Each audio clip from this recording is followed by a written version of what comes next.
Hello and welcome to another edition of the Public Affairs in Practice podcast. This week I'm thrilled to be joined by Johnston of Politico. John's weekly email, London Influence, is a must read for all in public affairs and communications more broadly. His newsletter for Politico sort of goes through lobbying and campaigning and think tanks. I know he'll talk a little bit more about that as during our discussion today. But before that, he worked for Politics Home, where he built a reputation on getting scoops about money into politics and public sector spending and party appointments, and also worked at the House magazine and did some interviews with some pretty big hitting politicians as well. And before that, John worked at various political consultancies and think tanks as well. So he's very much an expert on the sector, and he's bringing that to his London newsletter. So, John, thank you for joining us. That's really, really kind.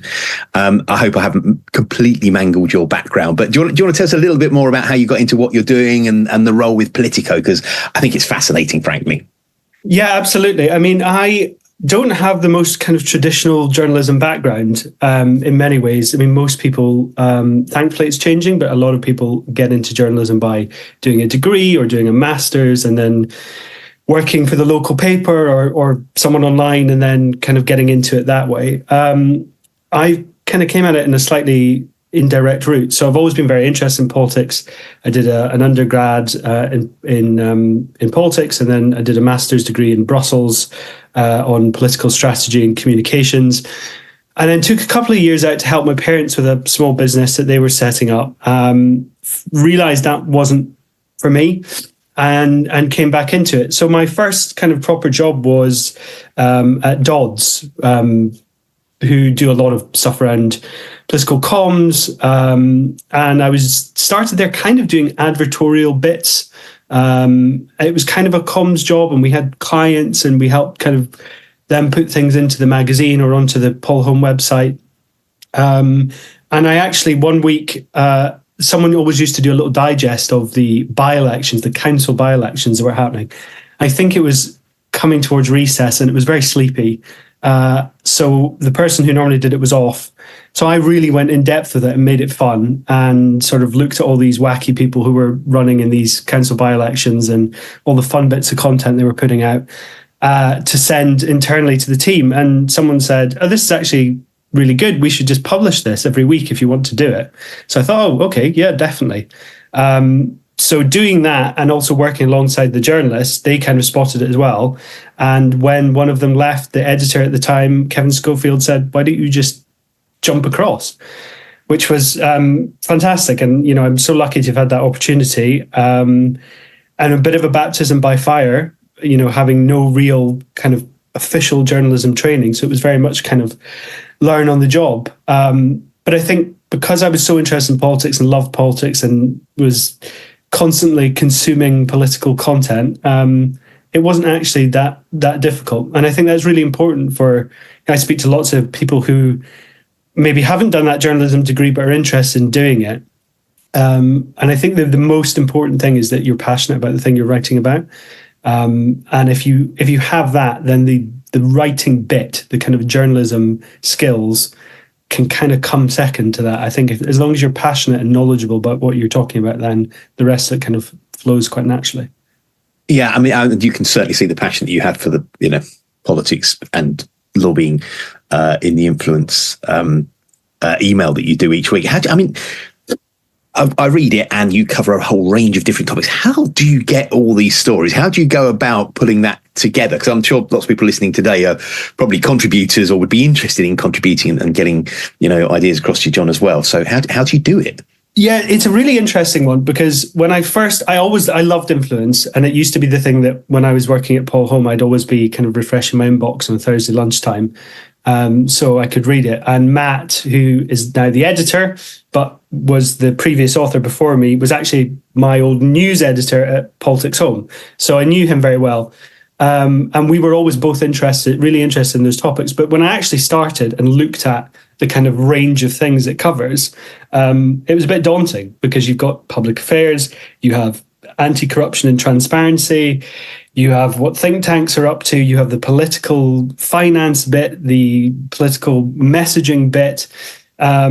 And at first, that in my head, took a little bit of time to realize these things might sound disjointed, but actually there's a huge amount of crossover between them.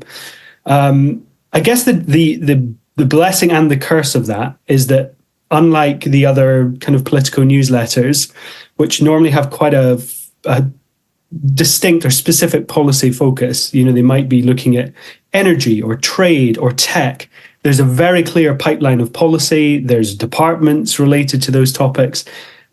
Sadly, there is no department for public affairs.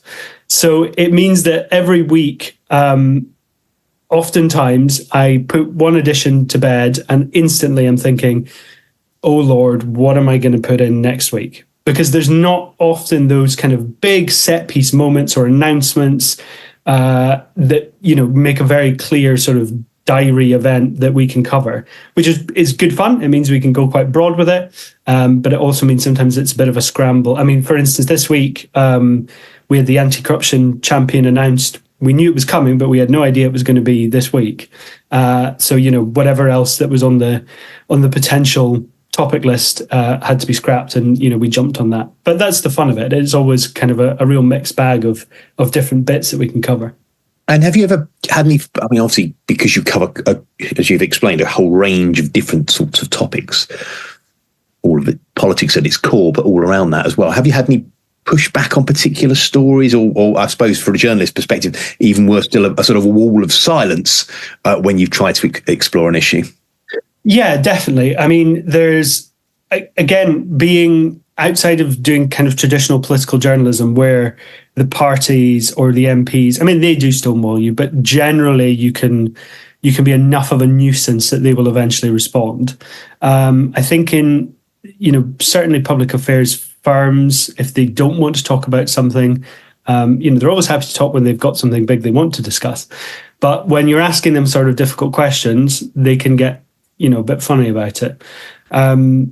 Not always. I think most people in the industry recognize that, picking up the phone, having a conversation or sending an email in response to questions is the best way to deal with this stuff, because, you can be basing an approach off of maybe something factual, but there might be more context around it that better explains it. Or it might be something that, is inaccurate and obviously we want them to then come out and tell us that. So that we don't publish anything like that. And, we've got very strict processes around making sure that we've covered all the bases before we put anything online or in the newsletter, obviously. But yeah, there's certainly people who there's still time, but I'm suspecting there's maybe some Christmas card list that I've been struck off. But I think people generally get the relationship, with any journal, and MPs are the same. You build them up as sources, as contacts. You might like their company, but if they do something wrong or there's something that the press need to question them about, then it's fair game. And then if they want to get the hump about it, well, it's more their loss, really. And how have you found navigating the public affairs sector? Because as you said, John, we're really good at talking about the things we want to talk about, how wonderful we are, and maybe less good about talking about the things that don't go quite so right. But I suppose that's probably true for any sector. But maybe here being involved in it, you sort of feel it a bit more acutely. So how have you found sort of navigating the sector? Have people being quite open and quite chatty generally, and sort of helping you to navigate it and learn more about it? And over the years, you've been doing this quite a while now as well. That's the other thing is you've been doing the newsletter quite a while. Yeah, it's coming up on 2 years, which have flown by. It was really interesting because I think lots of people political journalists especially, who are kind of covering the rolling news or perhaps work in a specific beat, are aware of the public affairs world, obviously, but they maybe don't understand in depth kind of what that entails or the issues around, that are happening in the industry. And even though I was sort of interested in it, it took until I got into this job to really sort of understand that. Early days, it was great though. There was lots and lots of people who got in contact when I first joined. The one thing that has been, I'd say, the biggest change for me is LinkedIn.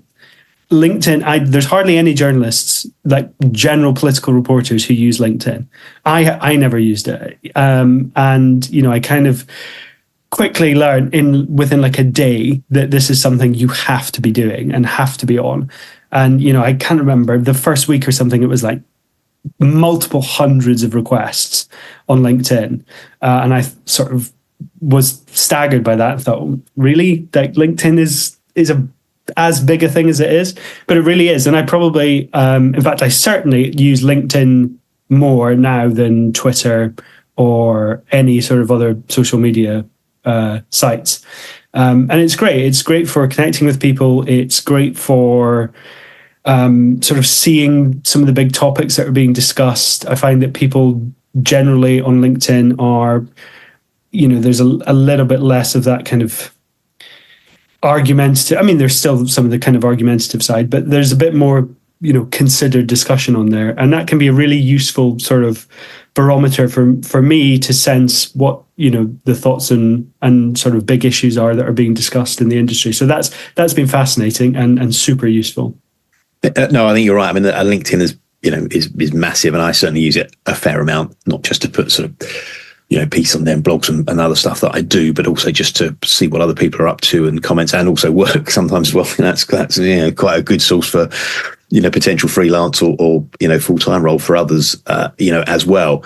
And it generally avoids the pitfalls of the X's of this world, although I do remember seeing a couple of days ago sort of a Keir Starmer post about whatever it was he was launching last weekend, probably something to do with energy or planning or whatever it happens to be. And interestingly, the comments underneath, rather than the sort of more professional businessy type of things, actually were falling more into the Xified, extreme comments. You don't know what you're doing. You're the worst prime minister ever. This is going to destroy the green belt, etc., etc. And then those are coming out. Oh no, this is brilliant, and thank you for taking the country forward, and all that sort of stuff. But quite different from the stuff that we usually sort of consider. So hopefully that's not a trend. I think it might be, because I'm seeing a lot more of that kind of. I assume it's LinkedIn wanting to get clicks and engagement, but there's more stuff appearing in my feed that is got nothing. It's not anything to do with anyone I follow. It's kind of these rage baiting. This is the worst. This is my experience with the worst recruiter of all time, and it feels very kind of fake and AI driven. And so I'm hoping that stuff either is scaled down or there's a way to filter it out, because even in the last few months I've noticed more and more of that sort of filling up my feed and sort of getting in the way of seeing the stuff that I actually want to see. And how do you sort of personally balance the need? Because obviously, first and foremost, you are a journalist and you're producing the stories and the information, whilst at the same time sort of needing the public affairs industry to provide some information and feedback and insight and that sort of stuff, which obviously informs your work as well. How do you maintain that balance between sort of, I suppose, being the friend of the sector in the nicest possible way, but also being the challenger of the sector? I think the way that the newsletter works and the way that, obviously I can't take any credit for this, but Politico has done a good job with it because there's London influence, but there's also, I've got comrades in Brussels who cover the EU side. There is a Paris influence. There is the US one, which is a daily newsletter in the US. I think the way the kind of built-in balance works really well, because you have that kind of parish newsletter aspect with the job moves and the job adverts and the quick hits where we can kind of cover off bits and pieces. But then sort of having the rest of it to either flag issues or problems. I think the style of the Politico style of being able to sort of gently, maybe slightly more than gently sometimes, take the piss out of people for doing things wrong or for saying stupid things works really nicely. And it's the kind of thing where I think people, they want to be in it for the right reasons and they don't want to be in it for the wrong reasons. But even when people, I'm obviously not going to name any names, but there's people or organizations that I've written about, possibly not in the best light, and yet they still send, oh, can you include this job advert or this on the move thing? And they understand how it works, which is great. And I have to say that has been one thing that surprised me. As a journalist, any journalist gets their inbox filled up with PR pitches, and stuff that you can tell within the first 3 words whether this is just some carpet bomb release that's gone out to everyone on their list. And I was expecting to have a lot more of that. I thought, given the kind of topics we cover, I'd be getting inundated with people saying, hey, look at this generic campaign we're doing for a client, or take a look at this other sort of very, talking us up thing. And I've been pleasantly surprised at how little of that I get. People who engage with me in my inbox, even if I haven't met them, tend to sort of know what we're doing with influence and what it's about, and sort of want to contribute to those bigger discussions, and sort of know it's not the place that we're going to cover off, the thing that they want to talk about for their client. There is the odd occasion that we get that stuff and it's easily ignored. But I'd say generally sort of people, or the readers, sort of get what we're doing, and are sort of willing to engage on that front. So that's fantastic. And then I think at the same time, people also understand that we'll be critical, but we're always fair. So if there's something that we put to them for comment on or to get responses on, I think everyone pretty much understands that they'll get a fair shake at a response, or the ability to sort of say, nah, you've got that wrong. And if that's the case, then, that's as far as it goes. Let's hope you haven't just given people an idea that your inbox isn't as full as it could be. So you're going to start now getting a load of CRAP through about campaigns and things like that. I suppose the other bit, which you'll see, you write about this as well. Speaking generally, the public affairs profession hasn't had the best reputation in the past, which I think is, past now, but that does linger, and we see examples mainly with politicians, if I can say that, and that side of things, rather than the public affairs industry, itself. But I think that reputation challenge obviously still remains. Is that something that you see when writing influence? Maybe some audiences feel that more than others, and coming from that perspective, do you think it's about more regulation, or do you have any particular opinion on that side of things as far as public affairs is concerned? Yeah, you're right. The reputation problem is massive. When I speak to people who are either people who are involved in the political world, but maybe not as closely sort of aware of what the industry is about and what it does. And certainly when I speak to sort of lots of my friends are sort of vaguely interested in politics, but are not following this in any detail.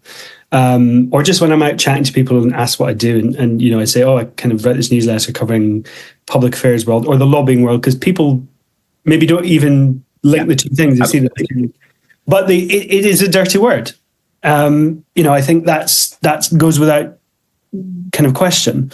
And I think part of that, as you mentioned, is kind of these historical scandals.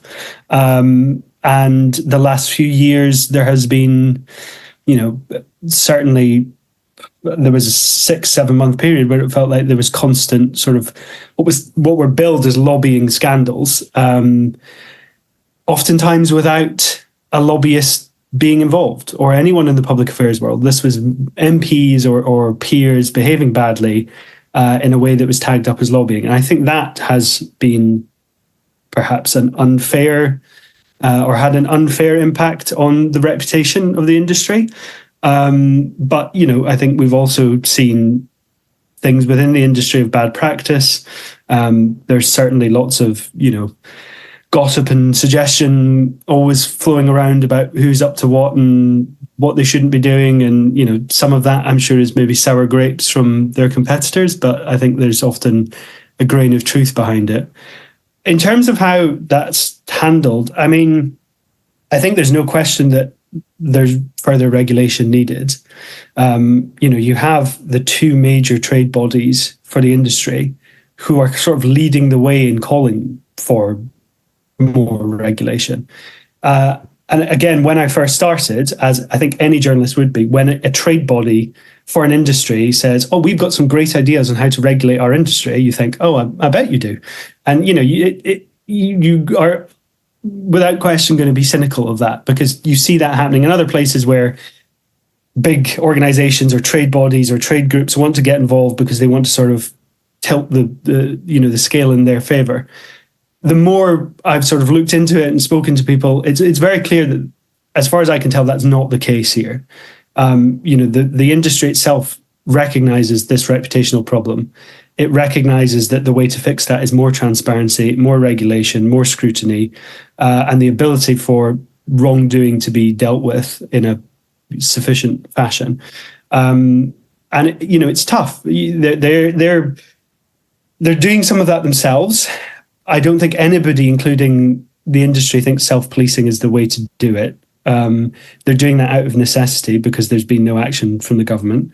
In many ways, they're the ones being the most vocal proponents for more regulation. I think the interesting thing is because one of the other bits of the influence beat is the kind of transparent, I speak to and work with the transparency campaigners a lot, the anti-corruption campaigners.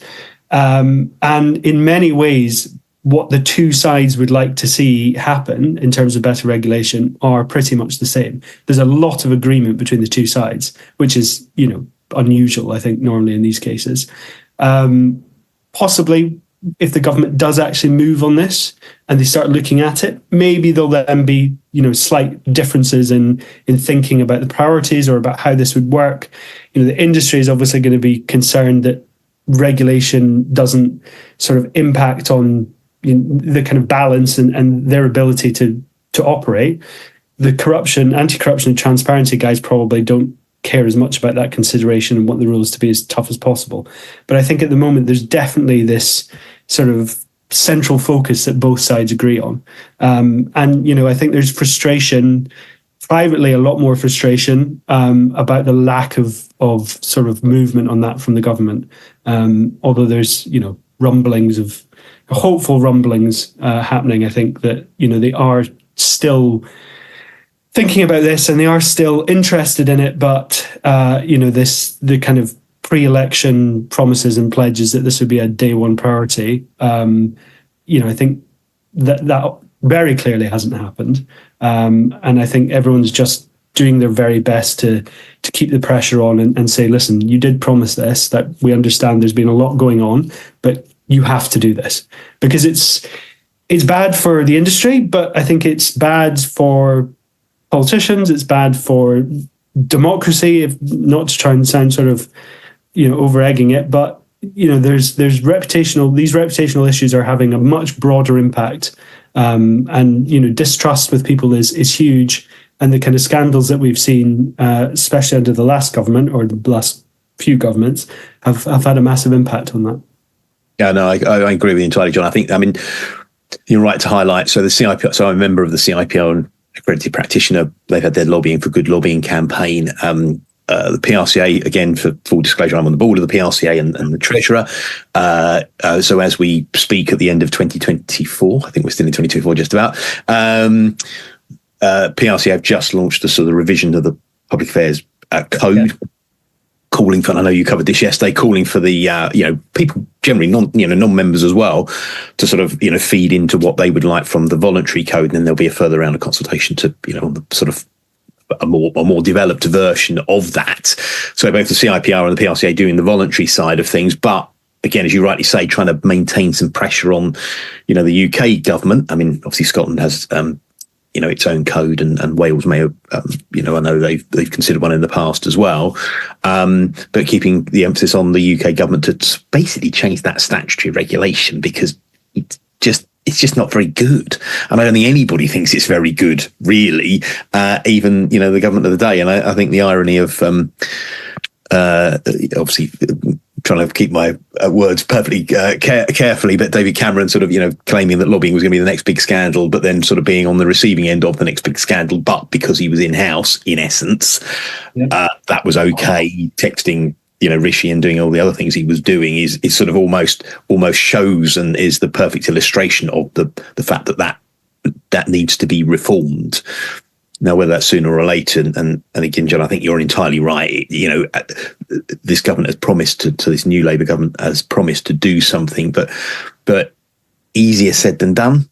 And I assume that, if it does start to drift, invariably there will be some sleaze or some scandal at some point. That's just what happens in government. The longer you're in government, obviously the increase the chances. And when that does come through, suddenly they may or rediscover their original agreement to do something about it. And that's always the difficult part, is that these scandals come up, they prompt action, but the other or the worry, I think, among the kind of long-serving campaigners on this side is that when you do find yourself in that kind of scandal situation, it also can reduce your appetite to do more. And the longer you leave it and the more of these little bits that come up, we've seen it with Labour with the appointment stuff and the freebies. These are not, they don't look good. And I think Labour made a bit of a rod for their own back by making such a big deal about how they were going to be so squeaky clean, and then fell foul of these things, is that it then can slip because you don't want to, I can't remember exactly who it was. It was possibly Susan Hawley, who's the director of Spotlight on Corruption. And I remember speaking to her before the election about some of this stuff. And what she said that stuck with me was, there is always the risk that when you start to do this work, or when you do this work, you have to be prepared to take the hit, because if you're going to be looking back at previous governments, Labour administrations, and undoubtedly for a period of time, you are going to appear more corrupt in a way because you're shining a light on bad practice. But you have to be prepared to do that in order to make rules that are sort of actually worthwhile doing. And you mentioned David Cameron, and obviously he should have known better, but we have all these new MPs coming in who have maybe never been in a situation like this, and the rules are so unclear and so difficult for people to understand, even people who are working in the industry, that undoubtedly people are going to fall foul of a system, or are going to find themselves in a position which they thought was fine, but actually looks dreadful if it comes out. And possibly not through any malice or sort of misbehavior, but simply because they don't understand the system and there is no kind of rules there to explain it to them. And I think, we mentioned the Oracle register, the fact that it only covers agencies, agencies only have to declare clients if they do very kind of specific things for them. You can look at some, the kind of giving away, well, not giving away, I write about it all the time about how much of a geek I am on this stuff, but I will sit and go through the Oracle register sometimes, and you look at some of these massive agencies and they're filing nil returns. And they're filing nil returns because the system means that they can do pretty much anything they want for a client, completely on, above board, but it's just not captured. And I don't think that's good for anyone. I don't think it's, it means people who are genuinely sort of want to follow the rules are the ones who are having to fret and spend time and energy, trying to comply and trying to make sure they're doing everything above board, maybe going above and beyond what they're meant to do. There may be just, I know for sure that there's people who just put all their clients on the Oracle register just out of safety. They don't need to. They don't do it, but they pay their money and they put them on there because they want to be squeaky clean. And that's not really fair. And then they're getting hassled by Oracle if they don't submit them because they're saying, oh, well, are you sure that you don't have to submit these people? The big agencies, they know how the system works, and they, it's very easy for them to comply. And I'm not sure what that looks like to be fixed. I mean, I can't remember the last time Oracle sort of actually conducted an investigation and found wrongdoing, and that's rare. And then the punishments that are kind of delivered out are so insignificant as they're not a deterrent. And I mean, for those who aren't sort of have Oracle bookmarked on their internet browser, I've no idea why anyone wouldn't have it bookmarked, but it's everyday reading. Yeah. I look through the summary investigations, and the vast majority are, they received a complaint, they asked the person being complained about whether they were doing anything wrong. They obviously say no, and that's the end of the matter. There was an investigation I spotted that was based on something that had been in influence. And the first thing I knew about it was when I saw the summary investigation of it all being closed and above board. And I just thought, there was no attempt, as everyone will know who's listening to this, there's so much more behind the scenes. Anything that we write, there's obviously stacks of stuff more that either we decided we weren't going to publish or we felt we couldn't publish, but they never asked. They never asked about anything. Now, there's almost certainly I wouldn't have told them anything. Source protection, all of those different bits. Almost certainly I wouldn't have given them anything more than what we'd written, but they didn't bother to even find out if that was going to be the case. And I think to me that sort of was a quite early demonstration of the fact that this isn't the kind of strongest policing that is going on here. And, it kind of, in many ways, because there are so many gaps and it is difficult for people to understand, in some ways, I think the rules are actually make the system worse because, it opens people up to fall foul of them. People who maybe really shouldn't be falling foul of it. And it allows people who are out there misbehaving to get away with it because there's really no way of sort of keeping track of it and nobody sort of doing that investigation work that, I think is probably everyone on both sides of the fence think is needed. Yeah, I know, I agree. And look, I mean, having that very narrow sort of definition of sort of consultant lobbying, which is, I paraphrase hugely here, and everybody listening should go and have a look at the actual rules if they're not already familiar with them. But, it's lobbying ministers or permanent secretaries, so the highest level of civil service, and that's about it. Although there are one or two other little bits about APPGs and things, but that's basically it. And then you end up in a situation where, as you say, John, you either get, consultancies sort of listing everybody or nobody, and neither situation can be right. And if you're listing nobody, then is that really right? But needs to be checked. Equally, if you're listing everybody, then effectively it becomes a marketing ploy, and that's not right either, because then that puts others at a disadvantage. So, yeah, and I don't know whether you see that sort of. My last sort of question, but was really thinking about what we can expect in sort of 2025 as we sort of look ahead. And I'm not sure from what we've just discussed whether we're particularly confident that the government will move ahead with some of potential reform in 2025. But if not, are there any other sort of trends or anything you see, not just across regulation but across public affairs more generally? Again, from talking to the industry and from talking to others that you would expect to in the coming year. Yeah, I mean, just on the kind of government regulation side, I mean, I think there are some very basic bits that could be done quickly that would slightly improve the system, but also be a kind of positive sign that they are engaging and taking this seriously. The main one, I think, being the transparency data.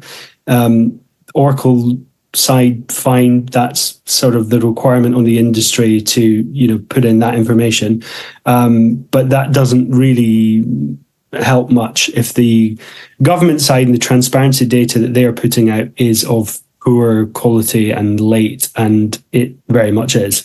I mean, they've said they're going to put some of the ministerial data onto a monthly basis. We don't actually know when. The Tories, I'm loving the kind of conversion. Welcome to the fight, comrades, to the Tory MPs who are now, every week rattling out parliamentary questions asking when the system that they kind of relied on for 14 years is going to be changed and why it hasn't already been done.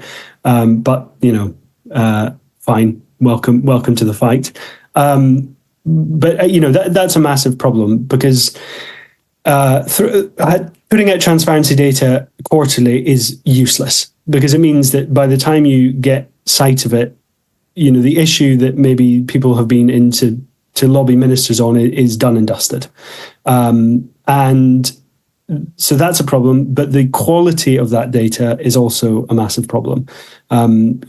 Some departments are better than others, but very often you will have major energy companies or some of the huge tech giants having multiple meetings in a month with many ministers in a department, and those will be listed. The kind of summary of that will be to discuss business priorities or to discuss the UK tech sector. I mean, that's worthless. It's a mockery of what that sort of system is meant to be, which is to give the public and journalists the ability to scrutinize who's in and what they're talking about. And it wouldn't be difficult. Oftentimes, when these things are wrong, they blame it on, a junior civil servant or whatever. Well, fine. Don't give that responsibility to a junior civil servant. I mean, the ministerial diaries are pretty comprehensive. There's, meeting summaries taken all the time. All of this stuff, they need to do that basic bit right, I think, before any sort of suggestion of them including WhatsApps or, trying to figure out a system to make that work comes to fruition. So I think that's sort of something the people are hoping they will get on with pretty quickly. In terms of sort of other broader trends for 2025, it's always difficult because I think the last few years have been so chaotic that anyone trying to, guess or make predictions about what politics will look like a year from now is a fool's errand. But I think there's a few different bits. One, I think, is the impact of a Trump presidency. People have maybe not been that switched on to what's been happening in the US unless they have clients who are interested in that kind of thing, or they're dealing with topics that sort of cross international or boundaries. But, we've seen all of these different bits being talked about that they could do, from, trade, tariffs, et cetera, I think could all have a big impact. And the kind of unpredictability of Trump and his team is something that, lots of people in the industry have said to me their clients are caring more about now. Maybe it won't have an impact, but they sort of feel like they need to know. And obviously the relationship between Keir Starmer and Trump and how that impacts on the UK more broadly will be interesting. I think the other thing is AI.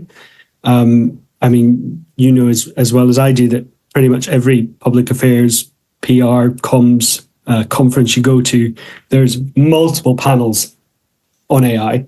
I think there's been an interesting shift that I've noticed probably over the last year, which has been this kind of massive fear about the disruptive nature of AI on the industry.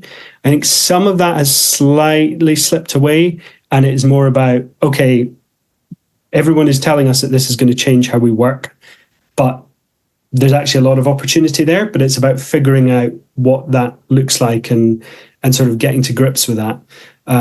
So I see that as sort of being a continuing conversation. And alongside that, there's the broader misinformation issue that affects politics, more generally. I think that's something that we're definitely going to see. And the election was interesting because we didn't see that sort of misinformation, AI-driven fake news stuff that a lot of people were predicting. I think given the fact that the kind of result was so kind of nailed on in a way, that those sort of big, maybe state-led campaigns or sort of big outside groups with lots of resources, we didn't see that happening because it would have been exposed very quickly and would have had no impact on the outcome. I think people who are interested in the topic are concerned that will sort of, people will think, oh, well, it was the dog that didn't bark, so actually we don't really have to care about this anymore because, none of these doomsday predictions came to light. And I think that would, they believe that would be a massive mistake to sort of not think about AI and sort of the impacts on the industry and politics more generally. I guess the other big thing is just the fact that the political sort of environment has changed so significantly. We have a massive Labour majority. They are sort of have proven that they are not going to stand for rebellion and dissension in the ranks. So some of those sort of traditional means of trying to push, the government to change its mind by bringing lots of MPs on board and having them kick up a stink just doesn't feel as practical or possible anymore. I think there will be rebellions. There might not be enough Labour MPs to overturn a kind of government vote, but when there's a big enough bloc concerned about something, it will make the government think. But people are not going to get behind that unless it's a major issue, or something that they just hugely disagree with. On the other side, though, I think some of the really interesting conversations that we've seen in the last sort of few months since the election is the impact of the other parties. The Lib Dems are a bigger force now. I went to Lib Dem conference this year for the first time, and it was packed with lobbyists, which, the Lib Dems were cock a hoop about, that people were interested in them. But I think sussing out whether, there's sort of a different route, new groups of potential parliamentary champions out there to engage with is something that people are looking at and trying to, the Lib Dems, for instance, with their kind of very difficult and complex party structure. If you win over the MPs, sorry, excuse me. If you win over the MPs, that's no sort of guarantee that your issue will get on the agenda. You've got to be dealing with, Mrs. Miggins, who is the vice president of some party group that helps guide the policy on whatever. But I think also the fact that the average majority for MPs has come down massively. There's so many MPs out there who from day one recognise, and lots of the new MPs that I've spoken to have said, I have to be in my constituency, I have to be visible, I have to be a good constituency MP. It's the only way I'm going to win next time. And because of that, I think lots of campaign groups, lots of public affairs people, lots of people in, across the various sectors have recognised that the way to sort of get an MP interested in something is to tie it to their community or the thing that their constituents care about. That can't always be done. And I've heard from several MPs who've had some of the most tenuous pitches about why they should be interested in this because, their constituents care about it and it's some random topic that, they've never cared about. So you have to be pretty, I think, clever about how you do that. But it also means that MPs are less sort of interested or there are fewer hobby horses in Parliament. They're only engaging with stuff that they are genuinely passionate about, that they genuinely sort of have expertise in or feel is important, and stuff that really matters to their constituents. So building those sort of groups in Parliament of support is going to be harder. And I think it's going to mean that people are going to have to be a lot more switched on with how they are sort of approaching MPs and pitching to MPs, because if it's not sort of immediately relevant to them, they're going to dismiss it. But that's also difficult because there's so many new ones, and trying to do all that stakeholder mapping is not a job that I would kind of envy having to do for anyone. No, and I think it's a really interesting point you raised, John, about not just the constituency side of things, but the end of niche, but trying to get to groups together on more specialist topics, not least because of the change in the all-party group rules as well. Yeah, some of that opportunity sometimes to launch a group maybe and then pull some interest in because of that, because there just aren't as many and there won't be as many. That's taking it away. And I was just going to, as you were talking there, two things popped into my mind. One was to refer listeners to I remember you did an article on deep fakes and the election as well. So if anybody wants to look that out, that was a good piece. Not least because you've only mentioned me in it, but it's a good piece. So it's not self-promotion. Well done. Okay, well, look, but also going back to the original point you made about the regulation, it's a really good reminder that whilst PRCA, CIPR can do their things, Orcal can do their things, and the government may look at the regulation. There's also a lot of this which is about parliamentary rules, and then general political rules and expectations around transparency as well. So to get what we all sort of want and all sort of feel is required, actually there are a number of different pieces that have to be arranged for it to work properly, and we tend to think of the lobbying rules, but actually that's only one part of it. That's one part. It's really difficult. It's really difficult because the system is so fragmented. And we are still waiting to sort of see what this Ethics and Integrity Commission that Labour touted as sort of being, the ability to clean all this up, what that's going to look like. I mean, the sense that I'm getting from conversations is that this probably won't be this massive sort of overhaul of the entire system that maybe people were expecting. The ACOBA, Eric Pickles is coming up at the end of his tenure as the chair of ACOBA, and they've put out the job advert for his replacement. I think that people are looking at that and thinking, okay, so that's going to probably continue in some form or another, rather than being kind of subsumed by this new Ethics and Integrity Commission.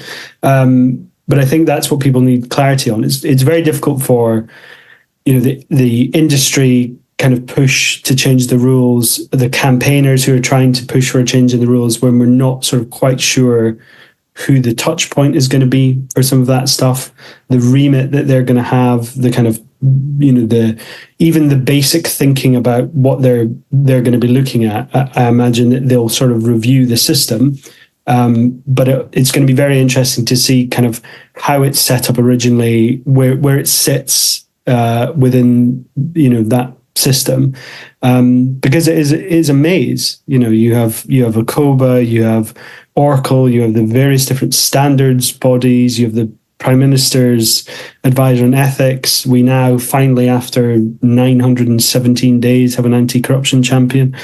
It's a massive job, and there's so many overlapping bits. And I think the longer they wait, the tougher it's going to be to get anything through in a kind of sensible timescale. So everyone is saying that has to be a priority, and I think there's slightly more hope at the moment. Maybe it's just, I don't know, festive cheer getting into everyone's system, but it feels like people are slightly more optimistic that this hasn't kind of completely disappeared from the agenda, as maybe they were thinking a month or two ago. So that's going to be something that we're all sort of bated breath for in the kind of early bits of 2025. Well, it sounds like we've got plenty to look forward to in 2025, not least reform not reform the party, but reform.